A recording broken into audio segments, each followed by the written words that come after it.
Assalamualaikum warahmatullahi wabarakatuh. Salam sejahtera dan salam Malaysia Madani.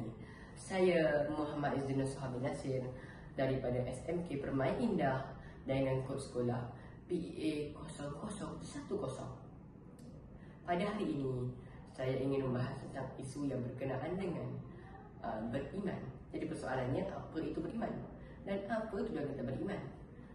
Jadi pada kali ini saya akan menggunakan sumber dan rujukan saya, iaitu buku yang berjudul Konsep Beriman dalam Islam. Buku ini dikarang oleh Muhammad Qusairi An-Nasir dan dicetak oleh Al-Hidayah Publishers pada tahun 1997, dan ia adalah cetakan pertama. Jadi kembali kepada persoalan, apa itu beriman dan apa tujuan kita beriman? Beriman itu bermakna meyakini bahawa sesuatu ia itu sesuatu, bermakna meyakini, contoh meyakini Allah Subhanahu Wa Taala itu ada dan satu-satunya Tuhan yang esa, yang tunggal, tiada anak, tiada bapa, tiada diciptakan. Dan juga sifatnya itu wajib diketahui bagi setiap mukallaf, iaitu 20. Dan sebelum kita apa itu mukallaf? Mukallaf itu bermakna tiada panca indera, maksudnya matanya buta dan telinganya pekak. Jadi yang pertama, sifat 20 itu yang pertama, wujud. Dan wujud itu mana ada. Qidam itu bermakna sedia. Baqa itu bermakna kekal. Mukhalafatuhu lil hawadith bermakna berbeza Allah Ta'ala dengan makhluk. Qiyamu binafsih bermakna berdiri Allah Ta'ala dengan sendiri. Lepas tu wahdaniyah. Wahdaniyah itu bermakna esa, satu atau tunggal. Kudrat itu makna berkuasa Allah Ta'ala, bukan berkuasa, berkuasa Allah Ta'ala. Yang ke-8, iradat. Kudrat iradat, berkehendak. Allah Ta'ala berkehendak kepada tiap-tiap yang harus itu makhluk.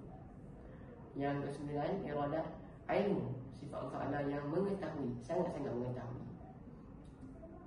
Selepas itu yang ke-10, ilmu hayat. Hayat itu maknanya hidup. Yang hidup, yang tidak akan pernah mati langsung.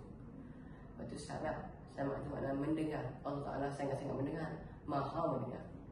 Basar itu sangat melihat atau maha melihat.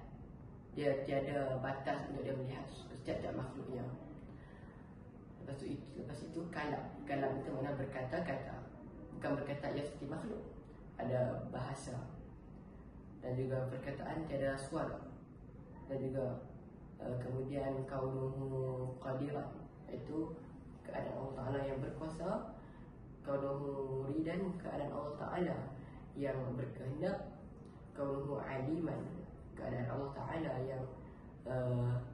yang mengetahui. Kaunuhu hayat, keadaan Allah Ta'ala yang hidup dan hayat. Kaunuhu sami'an, keadaan Allah Ta'ala yang mendengar. Kaunuhu sami'an, keadaan Allah Ta'ala yang mendengar. Dan juga kaunuhu basira, keadaan Allah Ta'ala yang melihat. Kaunuhu muridan, kaunuhu mutakalliman, iaitu keadaan Allah Ta'ala yang berkata-kata. Dan selepas itu masuk pula dengan beriman kepada Rasul Nabi, beriman kepada malaikat. Wajib kita mengetahui 10 nama malaikat, iaitu Jibril, Mikail, Israfil, Israel, Munkar, Nakir, Raqib, Atid, Malik dan juga Ridwan. Dan juga yang ketiga, iaitu beriman kepada Nabi dan Rasul, iaitu 25 Nabi yang wajib diketahui. Dan juga yang keempat, beriman kepada kitab, 4 kitab yang wajib diketahui. Seperti yang sudah kita belajar, sudah kita tahu. Dan juga yang kelima, beriman kepada hari akhir, Yaumuddin atau hari kiamat. Selepas itu, akhir sekali kepada ketentuan Allah Ta'ala pada makhluk. Apa nilai yang saya dapat dari buku ini ya? Buku ini memperkuat i'tiqad seseorang pada beriman kepada Allah Ta'ala. Saya seluruh buku iman itu kuat dengan buku ini. Buku ini juga mengajar kepada kita bahawa kita ini hanya makhluk yang sebenarnya ada yang lebih.